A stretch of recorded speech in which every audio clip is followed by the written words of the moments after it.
কিন্তু এই ভিডিওতে একটু অন্য ধরনের হবে, তার কারণ পটিং মিক্সটা তৈরি হবে মেনলি এই রাইস হাস্ক দিয়ে। তবে এটা মিক্স করে নেওয়ার পরে যে পটিং মিক্স কমপ্লিট হবে সেটা নয়, এছাড়া প্রথমত নিচে নিতে হবে 40% প্লেস। তবে এখানেই 100% রেডি নয় এই পটিং মিক্সটা। এর মধ্যে এই যে চারাটাকে বসানোর আগে মিনিমাম 10 মিনিটের জন্য ফাঙ্গিসাইড জলে ডুবিয়ে রাখলাম, এতে দুটো জিনিস খুব ভালো হবে। আমি সবসময় ব্যবহার করি এরকম পাতলা একটা সুতির কাপড়।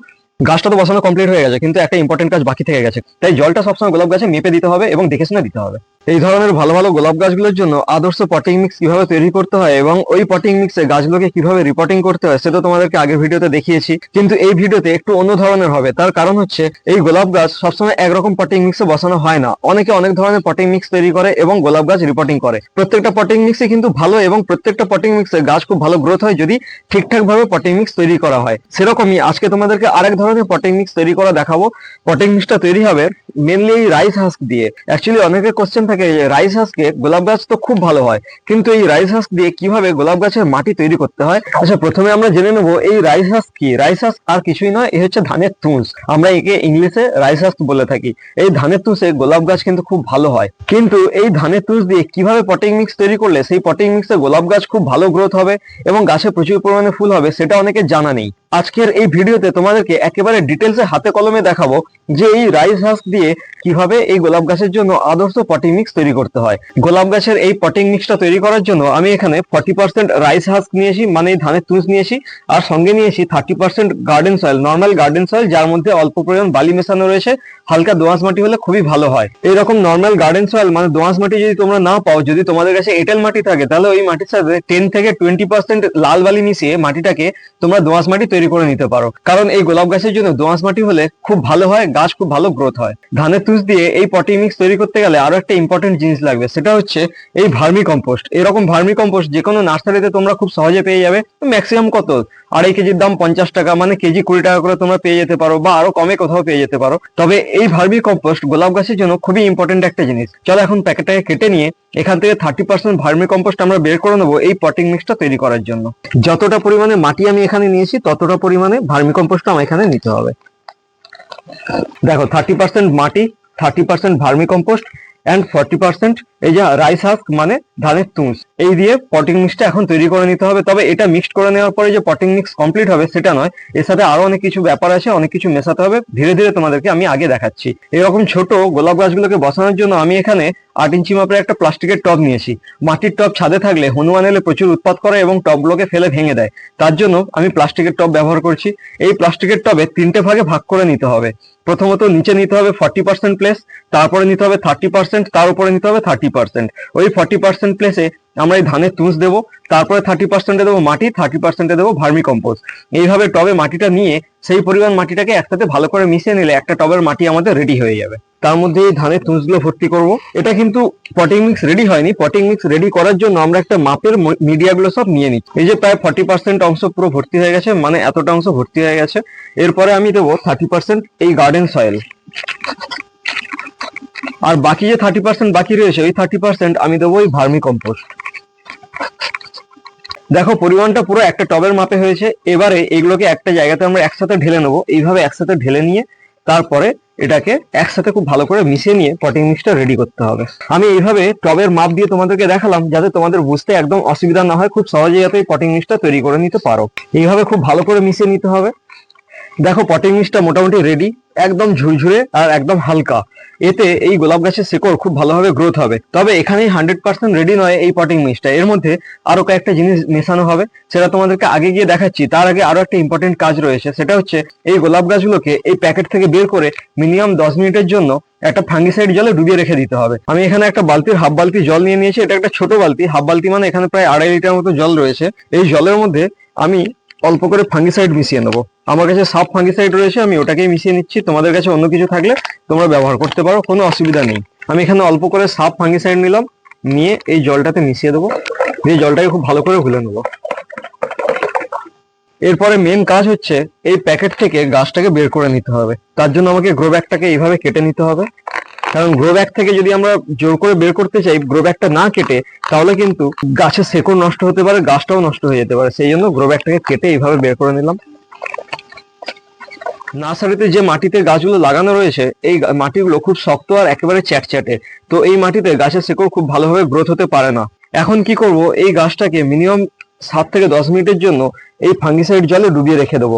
এই যে চারাটাকে বসানোর আগে মিনিমাম 10 মিনিটের জন্য ফাঙ্গিসাইড জলে ডুবিয়ে রাখলাম, এতে দুটো জিনিস খুব ভালো হবে।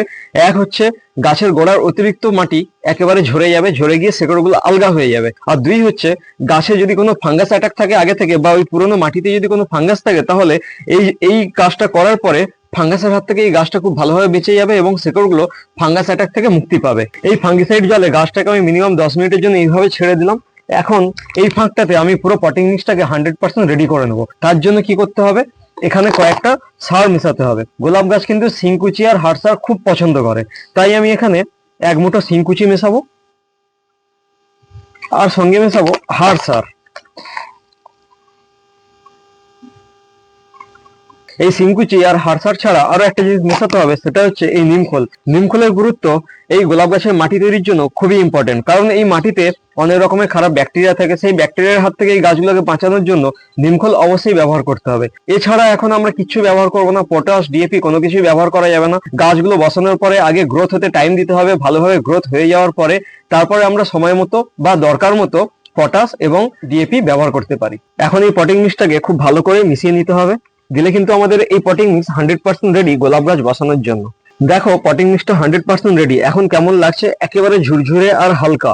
এরপরে আমরা টবের ব্যবস্থা করি। এই যে টবটা রয়েছে, এই টবগুলোর কিন্তু নিচে যে হোলগুলো রয়েছে এটা একটু আলাদা স্টাইলের। এই ক্ষেত্রে আমাদেরকে নিচে একটা কাপড় ছেঁড়া দিতে হবে, তার কারণ হচ্ছে অনেক বেশি পরিমাণে হোল রয়েছে। শুধুমাত্র খোলামকুচি দিলে আর তারপরে যদি আমরা বালি দিই, বালিগুলো কিন্তু বেরিয়ে যাবে। তাই আমি সবসময় ব্যবহার করি এরকম পাতলা একটা সুতির কাপড়, একেবারে নিচে দিয়ে হোলগুলোকে বন্ধ করে দেবো।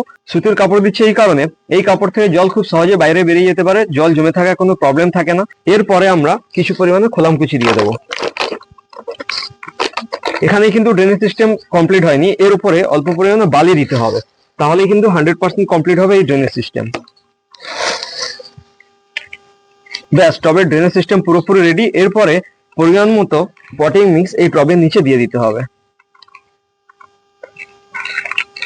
এখন খুব সাবধানে এই গাছটাকে এই জল থেকে তুলে নিতে হবে। কিছুটা মাটি ছেড়ে যাবে, তবে ভয় পাওয়ার কিছু নেই, কারণ মাটি ছেড়ে গেলে ভালো, শেকড়গুলো অনেকটা আলগা হয়ে যাবে। এই যে শেকড়গুলো আলগা হয়ে গেছে, এই শেকড়গুলো বসানোর পরে তাড়াতাড়ি এই পটিং মিক্সে গ্রোথ নিয়ে নেবে। এখন এইভাবে ধরে খুব সাবধানে বসিয়ে নেবো, একেবারে মিডিল করে। গাছ মিডিল করে আর সোজা করে বসালে খুব ভালো দেখতে লাগে এবং গ্রোথ খুব ভালো হয়। সেই জন্য গাছ বসানোর সময় একেবারে মিডিল করে নিতে হবে এবং গাছটাকে সোজা করে নিতে হবে। এইভাবে মিডিল করে বসিয়ে নেওয়ার পরে চার সাইডে বাকি পটিং মিক্স দিয়ে একেবারে ঠেসে ঠেসে এইভাবে ভর্তি করে দিতে হবে। এইভাবে ঠেসে ঠেসে ভর্তি করে দেওয়ার কারণ হচ্ছে অনেক সময় টবের ভেতরে ফাঁকা থেকে যায়, আর গাছ বসানো কমপ্লিট হয়ে গেলে তারপরে আমরা যখন জল দিই তখন সেই ফাঁকা অংশটা ব্লক হয়ে যায় এবং ওপরটা অনেক খালি হয়ে যায়। তাই সেই সিচুয়েশনে যাতে না পড়তে হয়, সেই জন্য আমাদেরকে পটিং মিক্স দেওয়ার সময় এইভাবে সাইডে খুব ভালো করে জেঁকে জেঁকে পটিং মিক্সটাকে ভালো করে ভেতরে ঢুকিয়ে দিতে হবে, দিয়ে উপর থেকে ভর্তি করে দিতে হবে। গাছটা বসানো কমপ্লিট হয়ে গেছে। তবে এইখানে আরেকটা জিনিস বলে রাখি, গাছ বসানোর সময় বা গাছ বসানোর পরে কখনো টব পুরো উপর থেকে ভর্তি করে দেবে না। টবটা যেন মিনিমাম 1 ইঞ্চি থেকে 1.5 ইঞ্চি খালি থাকে, কারণ এই গোলাপ গাছে প্রচুর পরিমাণে খাবার দিতে হয়। তাই ফিউচারে যখন আমরা এই গাছগুলোতে খাবার দেবো, তখন কিন্তু যদি টব ভর্তি করে এখন বসিয়ে দিই, তখন খাবার দেওয়ার কোনো জায়গা থাকবে না। আর খাবার দেওয়ার পরে তখন জল দিলে ওভারফ্লো হয়ে খাবারগুলো বেরিয়ে যাবে। সেই কারণে যাতে ফিউচারে আমরা খাবার দেওয়ার জায়গাটা রাখতে পারি, সেই জন্য এখনই আমাকে যখন গাছটা বসাচ্ছি তখনই 1 ইঞ্চি থেকে 1.5 ইঞ্চি টবটা খালি রাখতে হবে। গাছটা তো বসানো কমপ্লিট হয়ে গেছে, কিন্তু একটা ইম্পর্টেন্ট কাজ বাকি থেকে গেছে। কাজটা হচ্ছে, আমরা যখন এরকম ছোট গোলাপ গাছ কোনো নার্সারি থেকে নিয়ে এসে রিপোর্টিং করব, তখন একটা কাজ অবশ্যই করতে হবে। সেটা হচ্ছে, এই যে গাছে যদি কোনো কুঁড়ি থাকে বা কোনো ফুল থাকে, সেই ফুলটাকে রাখা যাবে না। ওই ফুলটা যদি থেকে যায় তাহলে এই গাছের গ্রোথ একেবারে কমে যাবে। তার কারণ মাটি থেকে যতটা খাবার গাছ গ্রহণ করবে তার বেশিরভাগটাই এই ফুল তৈরি হতে চলে যাবে। তাই এই ফুলটাকে কেটে আমাদেরকে ফেলে দিতে হবে, তাহলে খুব তাড়াতাড়ি এই যে বাকি যে ছোট ছোট ডালগুলো বেরোচ্ছে এগুলো খুব কুইক গ্রোথ নিয়ে নেবে এবং তখন গাছটা খুব বুশি হবে এবং অনেক বেশি পরিমাণে আমরা ফুল পাবো। তাই পরে যাতে আমরা বেশি ফুল পেতে পারি, তার জন্য আমাদেরকে এখন এই কাজটা অবশ্যই করতে হবে। সেটা হচ্ছে একটা কাটার দিয়ে এইভাবে ফুলটাকে কেটে দিতে হবে। এই ফুলের মালাটা তোমরা যদি ছেড়ে দিতে পারো, তাহলে কিন্তু গাছ খুব ভালো গ্রোথ হবে এবং খুব তাড়াতাড়ি অনেক বেশি ফুল পাবে। শুধু এরকম কেটে দিলে হবে না, এই কাটা জায়গাতে অবশ্যই ফাঙ্গিসাইডের একটা প্রলেপ দিতে হবে। তার কারণ হচ্ছে, গোলাপ গাছে প্রচুর ফাঙ্গাস অ্যাটাক হয়, আর মেনলি এরকম কাটা জায়গা থাকলে তো ওখান থেকে মাস্ট ফাঙ্গাস অ্যাটাক হবে। আর ফাঙ্গাস অ্যাটাক হওয়া মানে এই ছোট ছোট গাছগুলো খুব তাড়াতাড়ি মারা যাবে, আর তখন এত দাম দিয়ে নার্সারি থেকে গাছ কিনে আনা একেবারে বৃথা হবে। তাই এই ছোট্ট গাছটা অবশ্যই করতে হবে। এরকম সামান্য ফাঙ্গিসাইড নিয়ে হালকা করে মোটা প্রলেপ দিয়ে দিতে হবে এই কাটা জায়গাগুলোতে।